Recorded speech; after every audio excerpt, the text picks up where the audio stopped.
기도하옵나이다. 아멘. 우리가 추석하면 많은 것들이 연상이 되지만 무엇보다 우리 민족 고유의 명절이 되면 고향이 제일 많이 생각이 나지요. 그래서 명절을 맞이하면 누구든지 고향을 찾아 귀향길에 나섭니다. 올해는 코로나 바이러스로 인해서 되도록이면 고향 방문을 지양하라고 방역당국이 얘기를 해서 유행가의 가사처럼 고향이 그리워도 못 가는 신세가 될 가능성이 많습니다만은 그래도 또 어쩔 수 없이 부득불 고향에 가야 하는 분은 고향 냄새를 찾아서 귀향길을 떠나는 연어들이 이 땅에 많아질 것입니다. 그들의 길이 또 분주해질 것입니다. 왜냐하면 인간은 태어난 곳으로 돌아가려고 하는 회귀 본능이기 때문이죠. 근데 가만히 우리가 좀 살펴보면 우리가 가지고 있는 고향도 어떤 면에 있어서는 그 이미지가 왜곡되어 있다는 것을 알 수가 있습니다. 유명한 고향의 노래 가운데 고향의 봄이라는 동요가 있죠. 나의 살던 고향은 꽃피는 산골이다. 이 고향의 봄은 홍남파 선생님의 작곡과 이원수 아동문학 작가의 작시로 되어 있습니다. 그러니까 이 가사는 이원수 선생님이 지으셨는데 이원수 선생님은 1911년 11월 17일 경상남도 양산에서 출생했습니다. 그래서 그 양산에 가면 이분을 기리는 많은 기념비가 이 나의 살던 고향은 꽃피는 산골 이 고향의 봄에 대한 많은 비들이 있어요. 근데 사실은요 이 이원수 작가는 양산에서는 1년도 살지 못하고 바로 창원으로 이사를 갔답니다. 그래서 사실은 그 가사에 나오는 노래는 창원읍에서 조금 떨어져 있는 소담리라고 하는 마을에서 살 때의 이야기라는 것이에요. 그래서 그 마을집 돌담 너머에서 보이는 복숭아꽃, 살구꽃이 너무너무 아름다웠었더라. 그래서 그렇게 시를 썼더라고 소개하고 있습니다. 그러니까 사실은 양산이 아니라 창원에 대한 이야기인데 양산에 가면 그 많은 기념비들이 세워 있다는 거죠. 거기 얘기가 사실은 아닌데 말입니다. 그런 것처럼 오늘 우리들도 고향에 대해서 사실은 어떤 분들은 따뜻하고 어머니 품과 같이 좋은 곳으로 기억되는 분도 있지만 어떤 분들은 고향하면 내가 실패했고 가난하고 어려운 유년 시절을 보내야만 했고 아픔과 고통이 있었던 곳으로 고향을 기억해서 고향을 일부러 찾지 않는 분도 사실은 있다고들 하지요. 근데 어쩌면 그 기억이 아픈 건 크게 다가오니까 많이 왜곡되어서 기억될 수 있다라고 하는 거예요. 그 외에도 좋은 추억이 많은데 어쩌면 안 좋은 것은 크게 다가오는 것이기 때문에 맥스웰 몰츠라고 하는 사람이 쓴 성공의 법칙이라는 책이 3천만 부가 넘게 팔리는 이락 베스트셀러가 됐는데 이 책은 자기 개발서의 최고봉이다라고 하는 평가를 받게 되는데 이 맥스웰 몰츠는 사실은 사업가가 아니라 성형 의사입니다. 그래서 의사니까 많은 사람들이 이제 성형해 주었는데 막상 이 맥스웰 몰츠가 성령을 해주려고 사람을 상담하다 보면 하나 이상한 일을 발견하게 됐는데 외모에 대한 컴플렉스를 가진 사람들이 정말로 필요한 것은 성형수술이 아니더라는 거예요. 그 사람들에게 사실 더 필요한 것은 왜곡된 자기 내면의 이미지를 바꾸는 것이었더라는 거예요. 멀쩡하게 생겼는데도 생각하기를 나는 왜 이렇게 못났을까? 나는 왜 이렇게 생겼을까? 내 얼굴은 왜 이래? 아니 여기도 고쳐야 되겠는데? 아니 이것도 고쳐야 되겠는데? 그렇게 왜곡된 자아상을 가지고 있을 때에 왜곡된 자기의 모습으로 비춰진 그 모습을 고쳐달라고 자꾸 얘기하더라는 것이죠. 그래서 그는 이 책을 통해서 진정한 자기 자아상을 발견하게 됐을 때, 발견하게 해 주었을 때 더 이상 수술할 필요도 없더라. 그래서 이 환자들이 변화를 가져오게 되었다는 거예요. 그래서 이 책이 베스트셀러면서 또 하나의 별명이 붙었는데 그것은 뭐냐면 기적의 책이다. 수술하러 갔다가 수술하지 않아도 되고, 그리고 건강한 자아상을 갖게 하는 그런 기적의 책이다라고 하는 별명이 붙게 됐습니다. 여러분, 오늘 사실은 왜곡된 이미지를 우리가 가지고 살아갈 때가 많이 있는데, 이 왜곡된 이미지라고 하는 것은 마치 여름에 쓰는 선글라스 같아서 그 선글라스를 우리가 쓰는 색깔별로 세상이 보이는 것처럼 우리의 마음속에도 자아가 왜곡되어 있으면 세상의 가치관이나 모든 일들이 자꾸 왜곡되어 보인다는 것이죠. 자, 여러분 교회에 대한 이미지를 어떻게 생각하십니까? 오늘 많은 사람들이 교회를 지탄합니다. 교회에 가면 전염병에 걸리는 것으로. 또 교회가 그럴 수 있냐? 교회 사람들이 그럴 수 있냐? 목사가 그럴 수 있냐? 분명한 것은 모든 교회가 그런 건 아니고 모든 목사가 그런 것은 아닌데 모든 그리스도인이 그런 것은 아닌데 몇몇 교회의 실수와 허물을 마치 침소 공대에서 모두가 다 그러고 있는 것처럼 왜곡되어진 현실 속에 우리가 살아가고 있다는 것입니다. 근데 정말 우리가 알아야 할 것은 뭐냐? 주님을 사랑하고 교회를 사랑하는 것이 우리의 신앙생활의 본질인데 우리가 교회에 대한 왜곡된 이미지를 가지게 되면 건강한 신앙생활은 물론이고 절대적으로 우리의 신앙이 성장하기는 상당히 어렵다라고 하는 것입니다. 맥스웰 몰츠가 성공의 법칙에서 왜곡된 자상을 가지고 있는 사람은 성장할 수가 없고 그것이 그 사람의 인생에 악영향을 끼쳐서 결국 실패하더라는 거예요. 그래서 왜곡된 이미지를 회복해야 성공할 수 있다. 그렇게 말하고 있는데 오늘 우리들도 교회에 대한 이미지는 물론이고 오늘 우리가 우리의 신앙의 왜곡된 것들을 바로잡고 그래서 오늘 우리의 신앙이 날마다 성장하고 발전하고 부흥하고 하나님의 축복을 경험하는 복된 성도들이 되시기를 주의 이름으로 축원합니다. 오늘 본문은 시편 120편에서 134편까지 총 15편으로 구성되어 있는 성전 순례 시편에 해당됩니다. 이 성전 순례는 예루살렘을 순례하기 위하여 각 도시에서 멀고 험한 여행을 시작하고 마침내 여행을 마쳐서 예루살렘에 도착해서 예루살렘 입성을 앞두고 순례자가 가슴에 벅차서 그 기쁨을 노래하고 예루살렘의 영광과 평강을 기원하는 신앙의 고백의 내용이 오늘 본문 시편 120편의 내용입니다.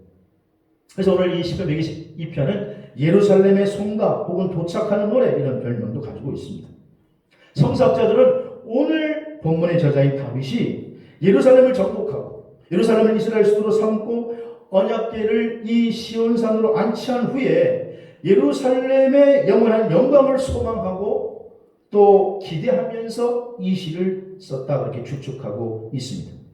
오늘 이 시편은 다윗 개인의 경험을 말하고 있지만 그러나 사실은 예루살렘을 사모하는 모든 순례자들의 마음을 담아서 이 노래를 이 찬양을 부르고 있다고 하는 것입니다. 그래서 오늘 본 말씀을 통해서 교회를 사랑하는 삶이라고 하는 제목을 잡았는데 사랑하는 성도 여러분 교회를 사랑하시기를 주의 이름으로 축원합니다. 교회를 사랑하는 삶의 첫 번째는 뭐냐? 성전에 올라갈 때 기뻐하는 삶이다. 그렇게 오늘 다윗은 말하고 있습니다. 자, 오늘 122편 1절에 보면 사람이 내게 말하기를 여호와의 집에 올라가자 할 때에 내가 어떻게 하였노라? 도다 기뻐하였도다. 오늘 다윗은 지금 여호와의 집에 올라가면서 올라가자라고 하는 제안을 들었을 때 이야 기쁘다 좋다 하나님의 집에 가자니 기분 좋다 감격이 넘쳤다 이런 말을 하고 있는 거예요. 아이고 주일은 왜 이렇게 빨리 돌아오는데 아이고 한 번만 예배 드린들이 저녁 예배는 또 왜 드린다 그러는데 그런 게 아니고 오늘 다윗은요 여호와의 집에 누가 올라가자 했더니 그 소리를 들을 때 이야 마음이 벅차고 기쁨이 넘쳤다라는 거예요. 여기에 기뻐하였다라고 하는 샤마흐라고 하는 단어는 세상이 주는 기쁨을 얘기하는 게 아니라 하나님이 위로부터 주시는 기쁨을 말하는 것입니다. 오늘 예배 참석한 여러분, 하나님이 주시는 기쁨이 샘물처럼 넘치게 되시기를 주의 이름으로 축복합니다. 시편 84편은요, 하나님을 가까이 하는 사람들이 누리는 복에 대해 노래하면서 84편 시편의 10절에 시편 기자가 고백하기를 주의 궁정에서의 한 날이 다른 날에서의 첫날보다 낫고 악인의 장막에 사는 것이 내 하나님 성전의 문지기로 있는 것이 더 좋사오니. 시편 84편 기자도 성전을 얼마나 사랑했는지 성전 내에서 하루 사는 게 다른 날에 첫날 사는 것보다 낫고 뭐 어마어마한 궁전이라 할지라도 악인의 장막에 거하는 것보다는 성전에 차라리 문지기로 있는 게 더 행복하다. 그렇게 말하고 있다는 거예요. 사랑하는 성도 여러분, 교회를 사랑하는 것은 무엇보다도 항상 교회를 그리워하는 것인 줄로 믿으시기 바랍니다. 교회는 내 삶의 최고의 가치가 있고 내가 하나님을 만나는 곳이고 내가 영의 양식을 먹는 장소이기 때문에 교회 가자, 성전에 올라가자라고 하는 제안만으로도 오늘 기쁘다라는 거예요. 이런 감정은 뭐 일순간에 생기는 게 아니죠. 다윗이 평소에 얼마나 주의 전을 사모하고 가고 싶어 했는지 그 마음의 반응이 평소의 반응이 지금 드러나게 되는 것이죠. 여러분, 사람은요 뭘 사모하느냐에 따라서 마음이 그리 가게 돼 있는 거예요. 발걸음이 그리 가게 돼 있는 거예요. 나도 모르게 어디로 발걸음을 가고 있다고 하면 거기에 내 마음이 가 있는 거예요. 20세기 전반기에 독일교회 유명한 신학자였던 칼 바르트와 쌍벽을 이뤘던 또 한 명의 신학자가 있습니다. 폴 틸리히라고 하는 신학자. 이 폴 틸리라고 하는 신학자는 하나님을 표현하기를 하나님은 우리 존재의 근거가 되신다, 그렇게 말했어요. 이 말은 하나님은 존재 그 자체이신 분이다. 하나님이 유일한 존재이시다 라는 말인데, 심리학자들은요 우리 인간의 마음에 내재된 마음이 있다. 내재된 그리움이 있다. 그게 뭐냐? 아버지에 대한 굶주림이 있다라는 거예요. Father hunger가 있다라는 거예요. 사실 인간의 내면을 뒤져보면 인간의 내면은 다 뭔가 깊숙한 그리움을 가지고 있는데 그게 바로 아버지에 대한 그리움인데 우리를 지으시고 섭리하시는 하나님 아버지에 대한 그리움을 가지고 있다라는 거예요. 인간은. 그래서 뭔가를 자꾸 갈망하게 돼 있다라는 거예요. 뭔가를 찾게 돼 있다라는 거예요. 마음의 고향을 그리워하게 돼 있다라는 거예요. 이게 바로 인간의 마음속에 있는 마음인데, 그래서 여러분 바꿔 말하면 우리는 마음의 천국의 소망을 두고 살아가는 사람은 늘 그 천국을 그리워하는 거예요. 그러니까 오늘 우리가 이 땅 살아가는 가운데 나가는 인생길을 살아가지만 여러분 마음속에 천국의 소망을 품고 사시기를 바랍니다. 천국의 소망을 품고 살아가는 사람은 늘 아버지의 품을 그리워하게 돼 있고 교회를 그리워하게 돼 있다는 거예요. 그래서요 연세가 드시면 아유 나도 뭐라도 믿어볼까, 교회 좀 나도 한번 다녀볼까 그런 마음이 드는 건 인간의 마음속에 이런 그리움이 있기 때문입니다. 성전을 사모하는 마음이 있게 되기를 주의 이름으로 축원합니다. 또 오늘 다윗은 성전에 올라가자라고 하는 얘기를 듣기만 해도 자기 마음속에 기쁨이 넘쳤다. 두 번째로 오늘 교회를 사랑하는 삶의 두 번째는 여호와의 이름에 감사해야 합니다. 오늘 4절에 보니까 여호와의 이름에 감사하려고 이스라엘의 전례대로 그리로 올라가는도다, 그렇게 말하고 있습니다. 이스라엘의 전례대로 그리로 올라가는도다. 여러분 여기서 이스라엘의 전례라고 하는 건 뭐냐? 이스라엘이 전통적으로 지키는 절기를 말해요. 그러니까 이스라엘 백성들이 지켰던 뭐 무교절, 77절, 초막절 같은 그런 절기. 그런 절기가 되면은 절기를 지키러 유대인들이 어디로 올라갑니까? 예루살렘 성전으로 올라갔어요. 그 성전이 오늘 교회죠. 근데 그 성전에 올라가는 이유가 뭐냐? 목적이 뭐냐? 뭐 하려고 올라가느냐? 여호와의 이름에 감사하려고 이스라엘의 전례대로 그리로 올라가는 도다. 여러분 오늘 교회에 나오는 이유가 뭡니까? 어떤 상황에 있든지 간에 오늘 하나님 앞에 감사하기 위해 이 자리에 나온 줄로 믿으시기를 바랍니다. 역대상 16장 34절에 보니까 여호와께 감사하라. 그는 선하시며 인자하심이 영원하미로다. 인자하신 하나님, 그 하나님 앞에 우리가 감사하기 위하여 오늘 이 자리에 나와 있는 줄로 믿습니다. 시편 44편 8절에도 보니까 우리가 종일 하나님을 자랑하였나이다. 우리는 하나님의 이름에 영원히 감사하리다. 이렇게 노래하고 있습니다. 여러분, 교회 나온 성도들이 가장 기본적으로 가져야 할 마음이 뭐냐? 감사라는 거, 감사. 주일날 우리가 성전에 딱 나와서 첫 번째로 기도하는 제목이 뭐예요? 감사해야 된다. 하나님, 감사합니다. 그게 먼저 첫 고백이 되어야 된다는 거. 주일날 예배가 사실은 감사를 표현하는 것이고, 주일날 나와서 하나님께 찬양 드리는 것이 사실 감사를 표현하는 것이고, 주일날 사실 주님 앞에 나와 물질을 헌금하는 것이 사실 감사를 표현하는 것이고, 우리가 각종 헌신하는 행위 자체가 하나님의 감사를 표현하는 것인 줄로 믿으시기 바랍니다. 감사가 이렇게 중요한 거예요. 요한복음 6장에 보면 우리가 잘 아는 오병이어 사건이 나오죠. 예수님께서 복음을 막 전하시니까 그 말씀이 너무 꿀 것 같아서 구름대와 같은 많은 무리들이 예수님의 말씀을 쫓아 막 다니기 시작합니다. 그러다가 베세다 광야에서 그들이 식사 때가 되었는데도 끼리도 생각하지 않고, 그리고는 하나님 말씀을 듣다 보니까 집에 돌아갈 시간을 놓쳐버렸습니다. 또 얼마나 많은 사람들이 모였는지 사람에 치여가지고 집으로 갈 수도 없는 상황이에요. 너무나 많은 무리들이 모였으니까. 주님께서 그 군중을 불쌍히 여겨서, 야 얘들아, 제자들에게 저 무리들에게 좀 먹을 걸 줄 게 없겠느냐. 찾아봤죠. 찾아봤더니 없는 거예요. 그 광야에 누가 뭘 들고 왔겠어요. 결국 가져온 게 어린 소년이 낸 도시락 하나를 갖고 왔는데, 거기에 보니까 작은 보리떡 5개와 물고기 2마리가 있어요. 이걸 가지고 당시에 모인 남자 장정만 해도 5천 명이 넘는데 어떻게 먹습니까? 근데 예수님이 일단 군중을 다 앉으라 그리고 앉게 하시고 도시락을 받으신 후에 개역성경에 보면 이 도시락을 들고 축사하셨다 그랬어요. 하늘으로 축사하셨다. 근데 여러분, 세번역 성경에 보면, 또 특별히 영어 NIV 성경에도 보면 예수님께서 빵을 들어서 감사를 드리신 다음에 앉은 사람에게 나눠도 주고 물고기도 그와 같이 해서 그들에게 원하는 대로 주셨다. 자, 무슨 말이냐면 우리가 예수님의 모습을 통해서 깨달을 수 있는 건 하늘로 주님께서 감사하니까 놀라운 기적이 나타나게 됐다. 여러분, 우리 성도들에게 감사는요, 선택과 조건이 아니라 의무인 줄로 믿으시기 바랍니다. 당시에 모인 남자만 5천 명이니 예나 지금이나 예수 믿는 사람은 남자가 많아요, 여자가 많아요? 여성들이 더 많잖아요. 그 최소한 10,000명 넘게 모였을 텐데 그 도시락 하나를 어떻게 그걸 해결해 줍니까? 그런 상황에서 우리 주님께서 하늘로 감사했더니 기적이 나타났다. 여러분, 교회는요, 문제를 가지고 하나님 앞에 나와 감사하는 자리가 교회인 줄로 믿으시기 바랍니다.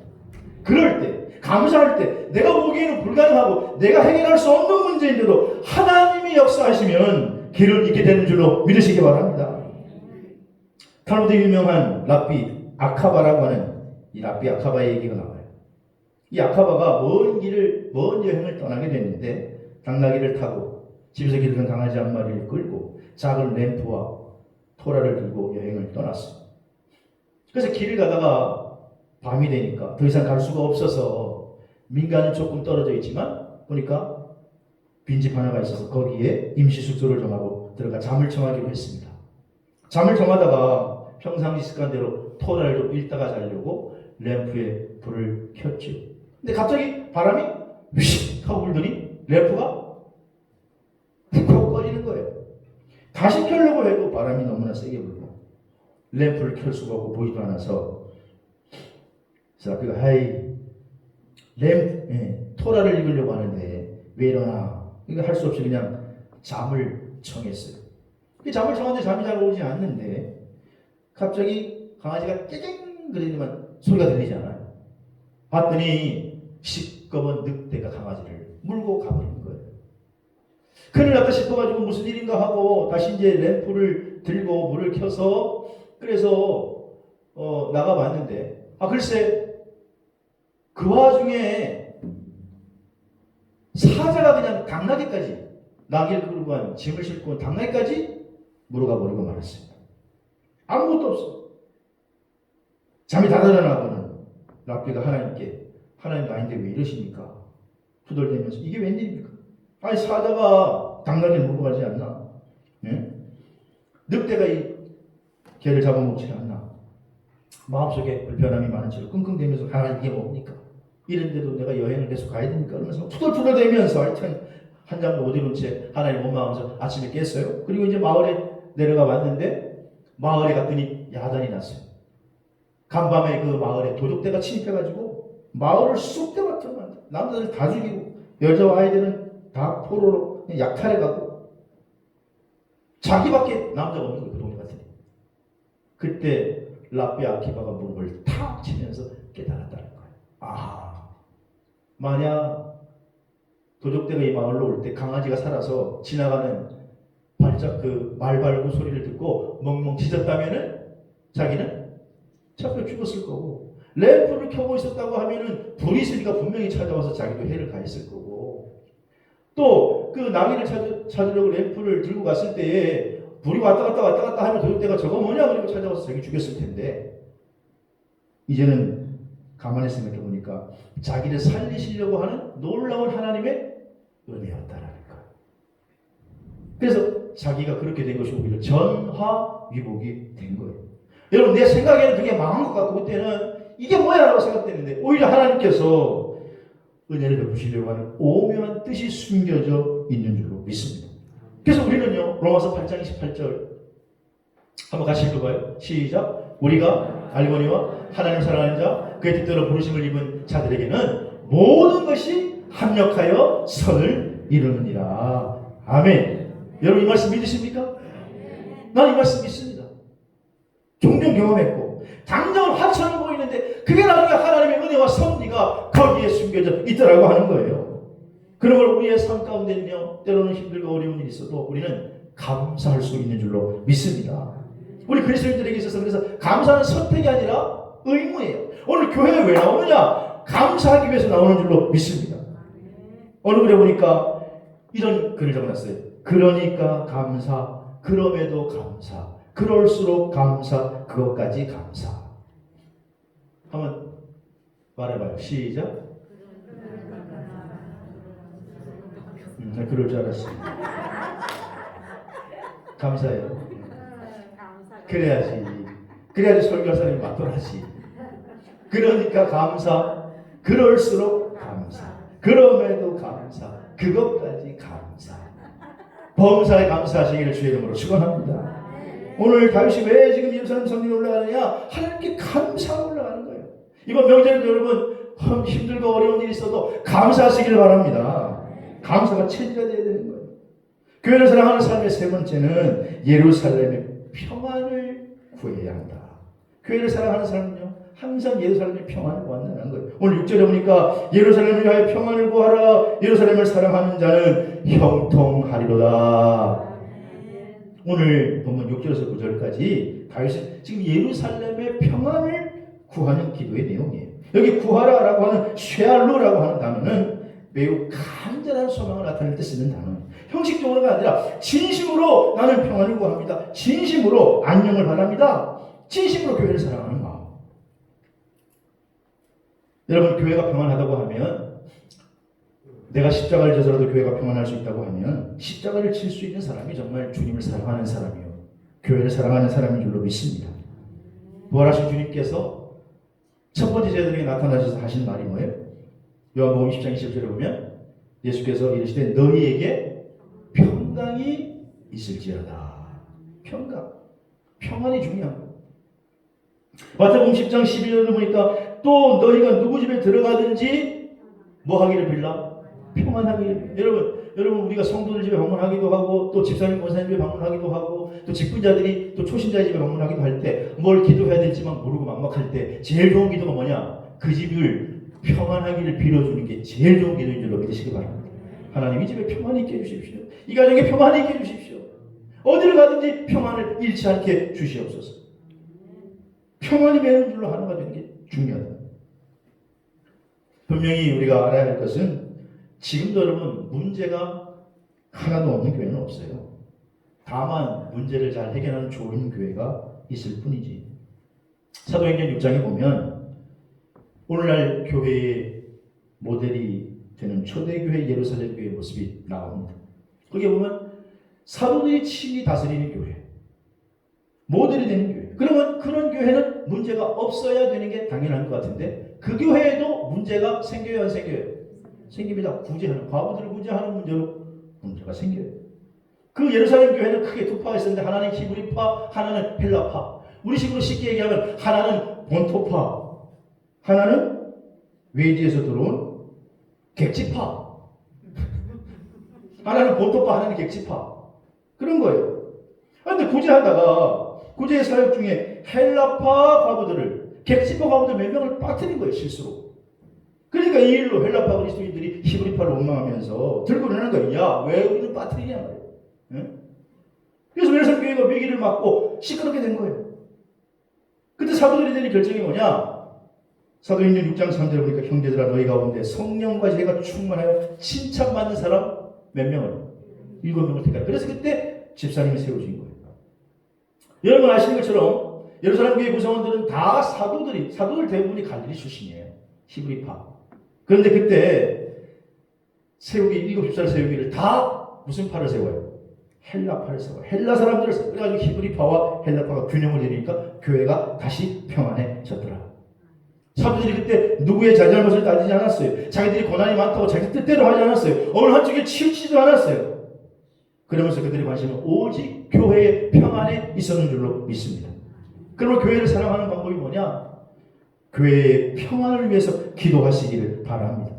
교회에 어려움이 생기지 않도록 교회가 평안하다면 되는 거죠. 그래서 자기를 희생하면서 교회를 평안하게 했던 거예요.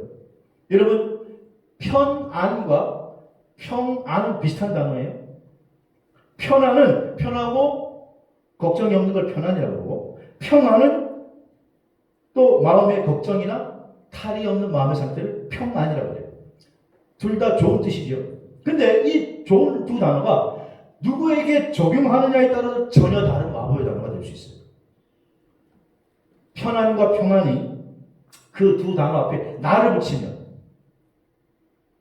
내 편안을 생각한다고만 하면 다른 사람이 불편해져요. 나는 좋을지 몰라도 주변 사람들이 상처를 받고 주변 사람들이 불편해져요. 그런데 그 두 단어 앞에 우리를 붙이면 나 자신이 조금 불편해질지 몰라도 우리 공동체는 모든 사람은 행복하고 찾아오는 공동체가 될 수 있는 줄로 믿으시기 바랍니다.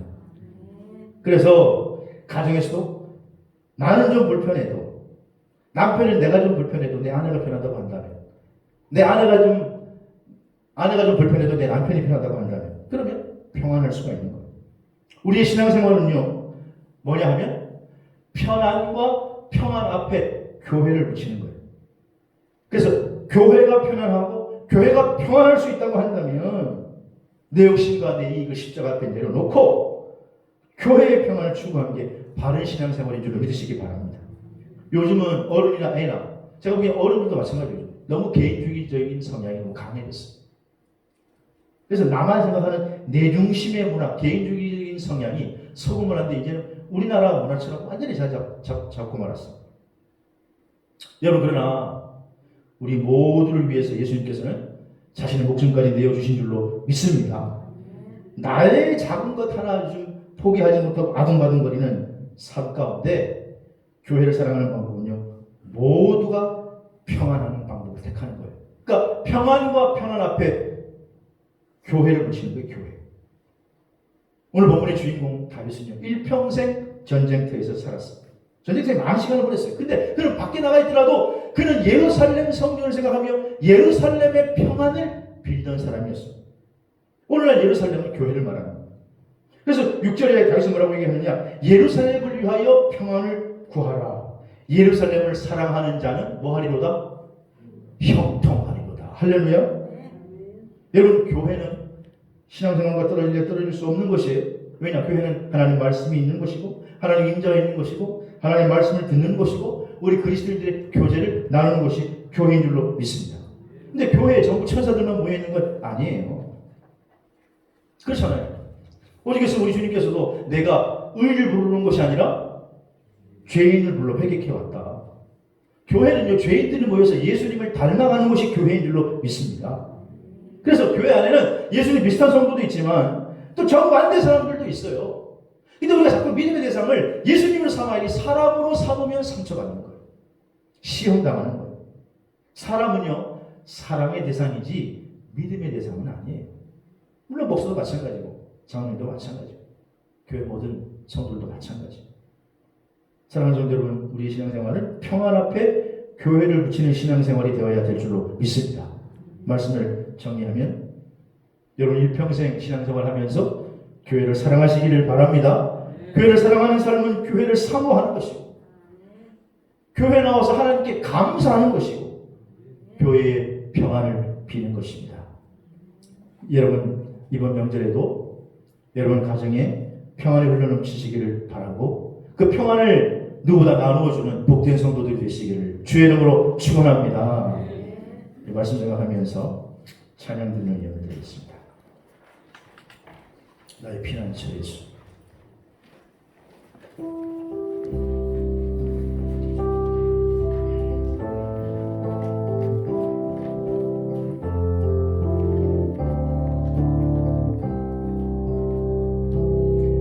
나의 피난처 예수 의지해.